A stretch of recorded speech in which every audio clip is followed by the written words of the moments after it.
Okay, good morning everyone and good morning ma'am. My topic for today is about DOST Balik Scientist Program. This program encourages Filipino scientists and technologies abroad to return to the Philippines and share their expertise through collaborative research and development project. So, magtalk about DOST Balik Scientist Program, encourage the Filipino to go to the other country, to abroad and return to the Philippines to share their experience about unsay ilang na kuan sa line nga nasod. DOST Balik Scientist Program, it was initiated under the administration of former President Benigno Aquino III and gained momentum under subsequent administrations, particularly under President Rodrigo Duterte leadership. So those DOST Balik Scientist Program is under the administration of former President Benigno Aquino III. So next is Presidential Decree 819, date October 24, 1975, established the Balik Scientist Program or the BSP for a period of 5 years in 1975 to 1980 to encourage overseas Filipino scientists and professionals to return to the Philippines and share their expertise to academic, to scientific, agro-industrial and economic development. There are the benefits of Balik Scientist Program.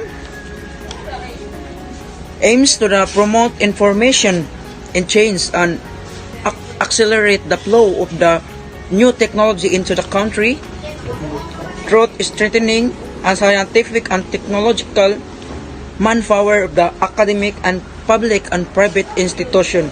So it's so the benefits of Balik Scientist Program is very important in our country or etc. because truth is strengthening and scientific and technological manpower. So last, the qualification for Balik Scientist Program is she must be a holders of a graduate degree and must have practiced his or her profession for not less than 3 years after obtaining he or her master of doctorate degree. So it's talk about the qualification for Balik Scientist. No, it's very important to have a degree or the college graduate para makahibalo ka sa mga mga practice about what is Balik Scientist Program. And also 3 years after obtaining the master doctorate degree, dapat nga imo na masteron para makakuan kag unsay mga importante and mga siya qualification for Balik Scientist. And that is my topic. Thank you, ma'am.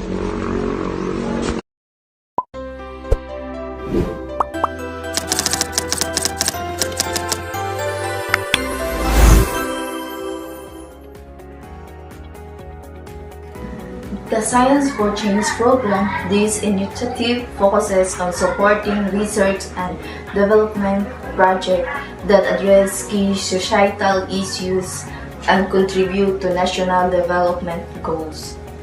The Transform project is a part of Science for Change program that focuses on public participation and cooperation.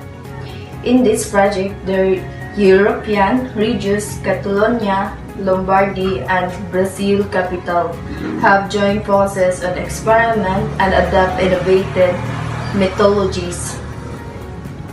The primary goal of the Transform project is to encourage citizen participation in research and development. This involvement of different agents increase the impact of the project. It's about embracing the power of collective intelligent, and using it to drive innovation and change. In addition, the Transform project also aims to co-design IT service with science for change, implementing co-creation strategies and delivering variable results. The project emphasized the importance of collaborative research, evidence-informed public policy, and quality scientific communication. It's about creating a positive societal impact through science and innovation.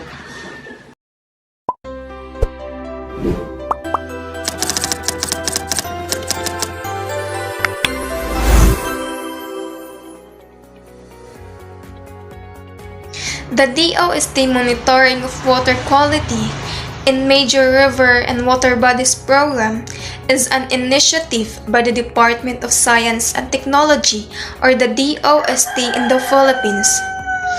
Its main objective is to monitor and assess the water quality of major river and bodies of water in the country. The program plays a crucial role in ensuring environmental sustainability and public health. By monitoring the water quality, the program helps identify potential pollutants and contaminants that may pose risk to the ecosystem and human health. This information is vital for implementing appropriate measures to protect and preserve the water resources. The monitoring process involves regular collection of water samples from various locations in major rivers and water bodies across the country. These samples are then analyzed in laboratories to determine the levels of various parameters such as pH, dissolved oxygens, turbidity, and presence of pollutants like heavy metals and bacteria. The data obtained from the monitoring activities are used to assess the overall water quality status, identify trends, and detect any changes of deterioration of water quality over time. This information is crucial for making informed decisions and implementing necessary interventions to improve water quality and protect the environment. The program also aims to raise awareness among the public about the importance of water quality and its impact on human health and environment. It promotes the adoption of sustainable practice and encourages stakeholders to actively participate on the preservation and conservation of water resources. Overall, the DOST monitoring of water quality in major river and water bodies program plays a vital role in ensuring the sustainable management of water resources in the Philippines, safeguarding public health and preserving the environment for the future generation.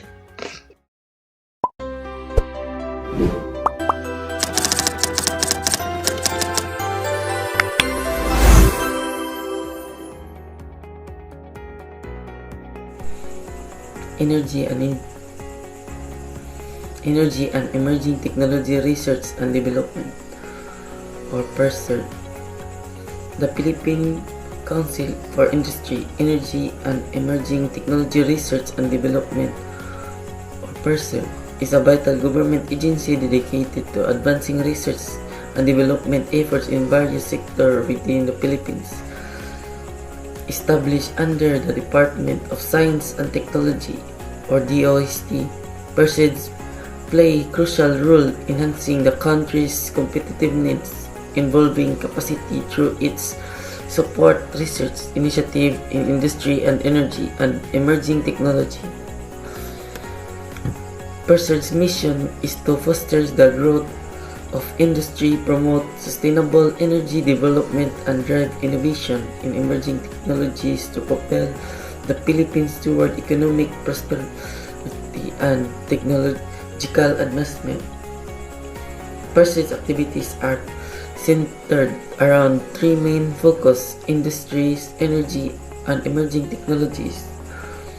In these industries are the council supports research and development projects aimed to enhancing the competitiveness productivity of the Philippine industry. Energy pursuits play a pivotal role in advancing energy research and development efforts addressing the country's growing energy needs, while promoting sustainable and environmental conservation.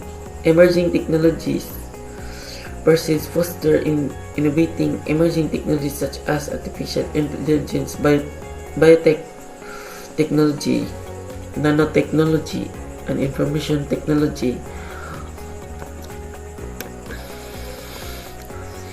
Over the years, Pursuit has made significant contribution to the Philippine economy and society through its support for research and development initiatives. One example, key impacts and achievements include promotion of sustainable energy development and reduced dependence on fossil fuels through the implementation of renewable energy projects and energy efficiency initiatives. The Philippine Council for Industry, Energy, and Emerging Technology Research and Development plays a crucial role in driving innovation, promoting economic growth, and addressing societal challenges in the Philippines. By supporting its development efforts in industries, energy, and emerging technologies, is contributing to the country's sustainable development and global competitiveness. Continued investment in research and development is essential to harnessing the full potential of Philippine talent, resources, and building bigger future for generations to come.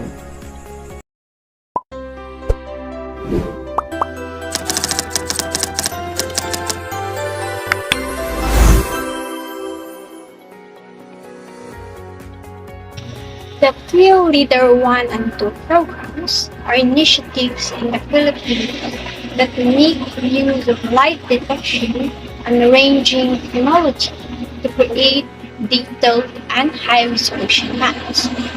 LIDAR technology works by imitating laser pulses and measuring the time it takes for the pulses to bounce back after hitting objects in the environment.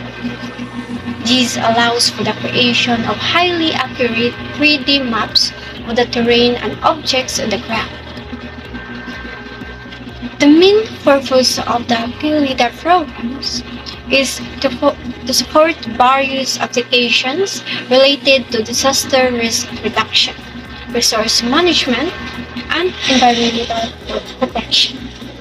By having access to accurate and up-to-date maps, decision makers can make informed decisions and implement effective strategies in these areas. In terms of disaster risk reduction, the LIDAR maps generated through these programs can help identify areas prone to flooding, landslide, and other natural disasters or hazards. This information is crucial for planning and implementing measures to mitigate the risk and minimize the impact of disasters. For resource management, the high-resolution maps can provide valuable data on land cover, vegetation, and topography. This information is useful for planning sustainable land use, managing forest and watersheds, and assessing the potential for renewable energy sources. In the context of environmental protection, the PhilLIDAR programs contribute to the monitoring and conservation of natural resources. The detailed maps can help identify areas of biodiversity significance, monitor changes in land cover and vegetation over time, and support the management of protected areas. Overall, The Field Leader 1 and 2 programs play a crucial role in harnessing radar technology to generate accurate and detailed maps for disaster risk reduction, resource management, and environmental protection in the Philippines.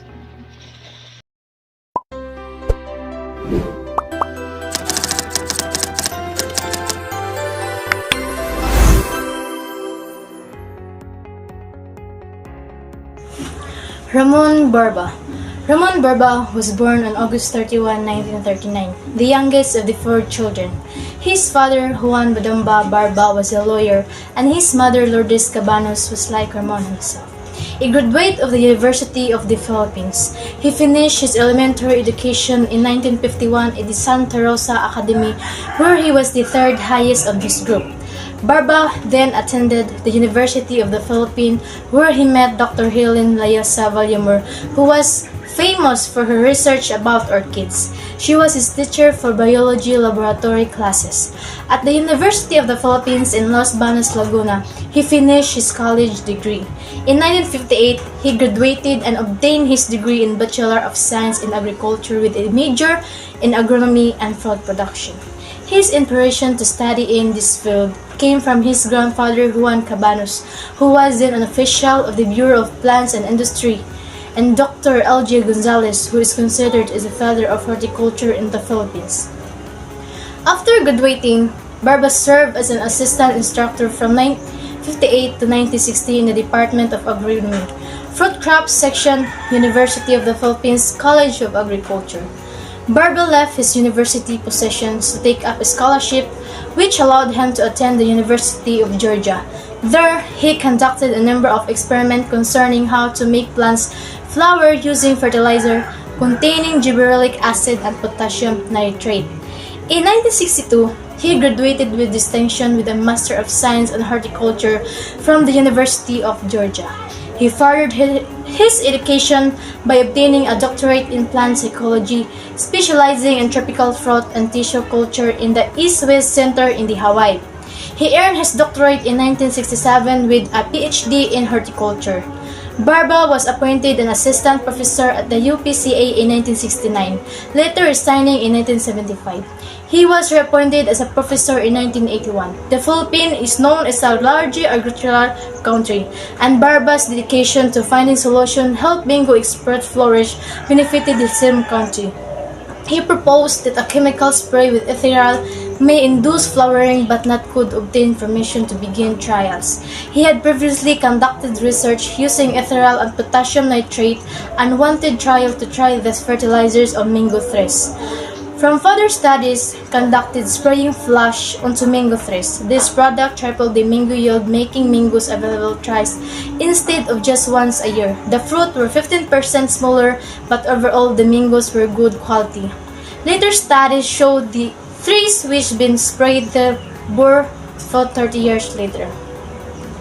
Barba developed also a tissue culture procedure for banana plant which enabled production of large quantities of planting materials that were robust and disease-free. With his research team, Barba devised micropropagation protocols for more than 40 important species of fruit crops, ornamental plants, plantation crops, aquarium plants, and forest trees. In 2013, Ramon C. Barba was conferred the rank and title of the National Scientist in the Philippines for his distinguished achievements in the field of plant psychology, focusing on induction of flowering of mango and micropropagation of important crop species. Barba was elected a member to the National Academy of Science and Technology Philippines in 2004. Barba was a recipient of the 1974 Outstanding Young Men of the Philippines in Agriculture Awards. In 1974 and again in 1981, the Crop Science Society of the Philippines awarded him the Best Paper Award. Thank you.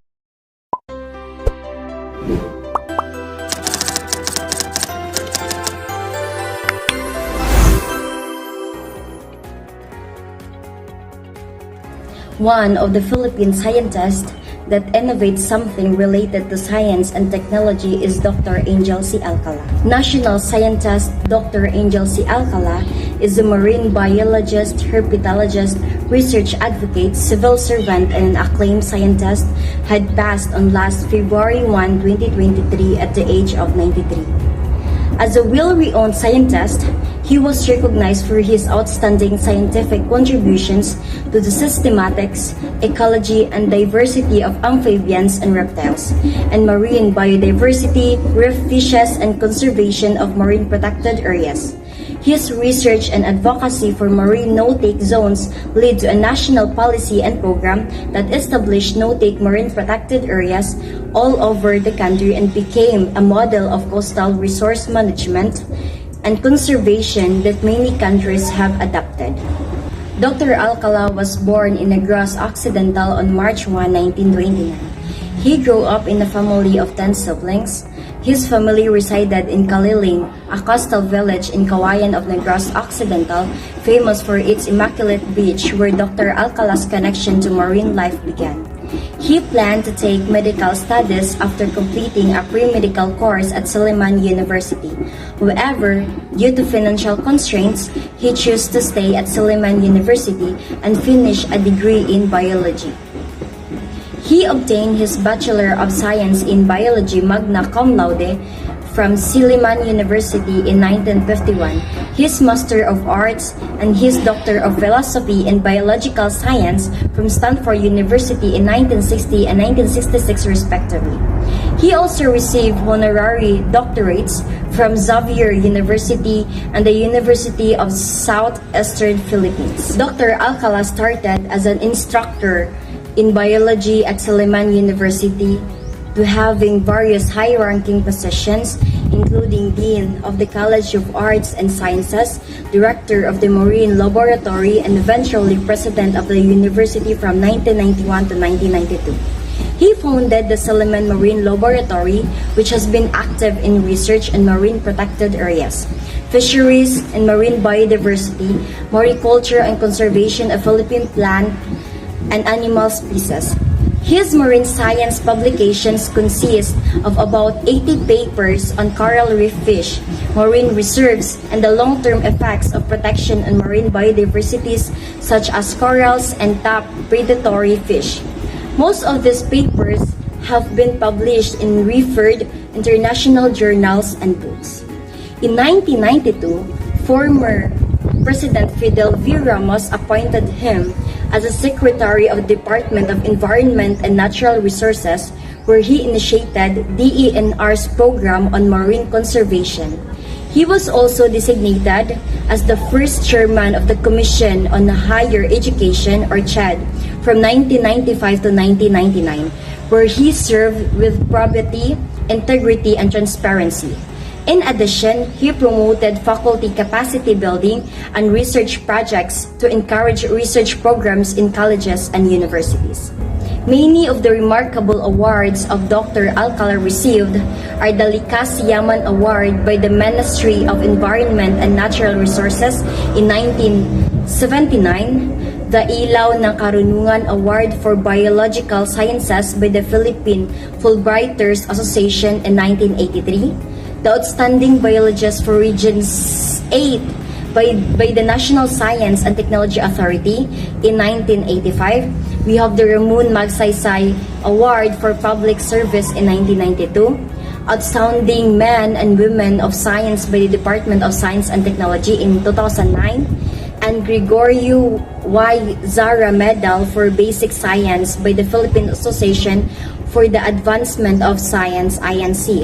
In 2004, Dr. Angel Chua Alcala was elected to the National Academy of Science and Technology Philippines as an academician and was conferred the Order of National Scientist by virtue of Malacanang Proclamation number 783 signed by the late President Benigno S. Aquino III on June 6, 2014. The highest recognition given to a Filipino man or woman for science in the Philippines who has made outstanding contributions in one of the different fields of science and technology. Throughout his career, Dr. Alcala identified 50 new species of reptiles and amphibians, showcasing his expertise in the field of biology. His passion for marine life, especially in tropical waters of his country, has made him a renowned scientist. In recognition of his contributions, Dr. Angel Alcala was named a National Scientist of the Philippines in 2014.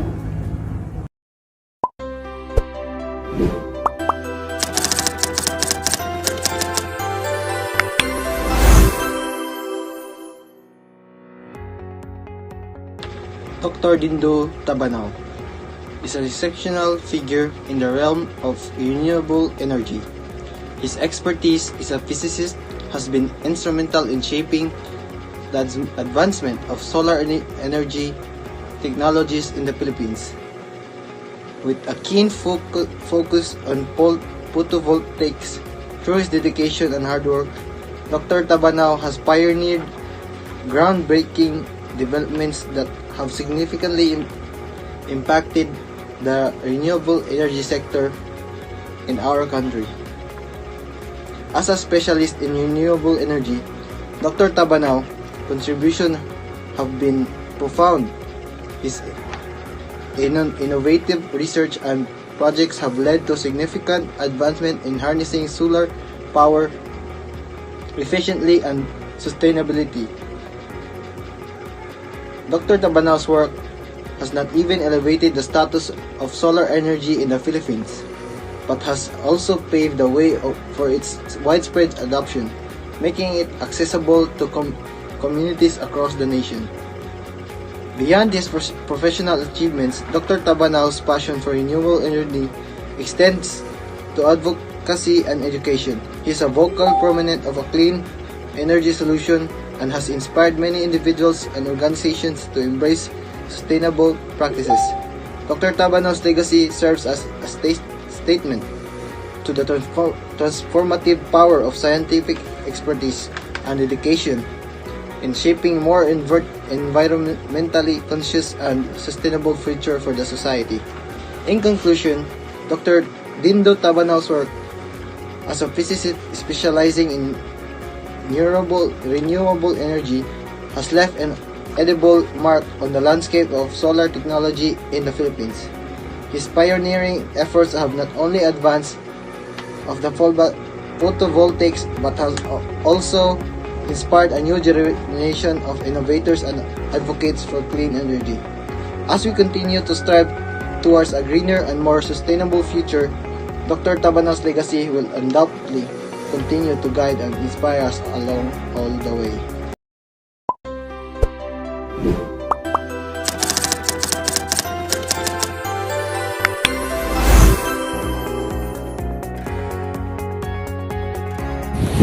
Dr. Eduardo Quesumping Padlan was born on December 11, 1914 in Manila, Philippines. He earned his Bachelor of Science degree in Chemistry from the University of the Philippines and later pursued his graduate studies at Brandeis University in Massachusetts, where he received his Doctor in Philosophy or PhD in Biochemistry. Padlan's passion for molecular immunology began to take shape during his time at Brandeis University, where he became fascinated by the intricate interactions between antibodies and antigens. After completing his doctoral studies, he embarked on a career dedicated to unraveling the mysteries of the immune system.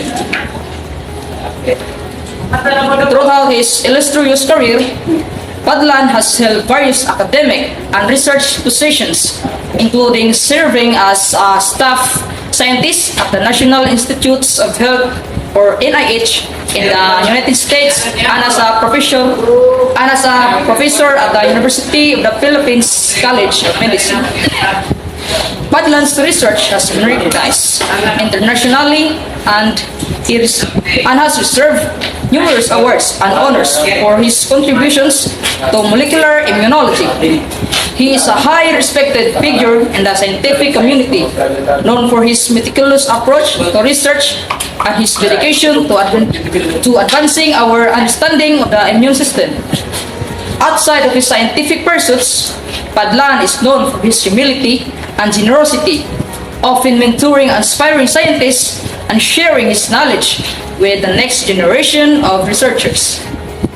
He remains an inspiration to many in the field of molecular biology and immunology, and his work continues to have a lasting impact on the development of new therapies.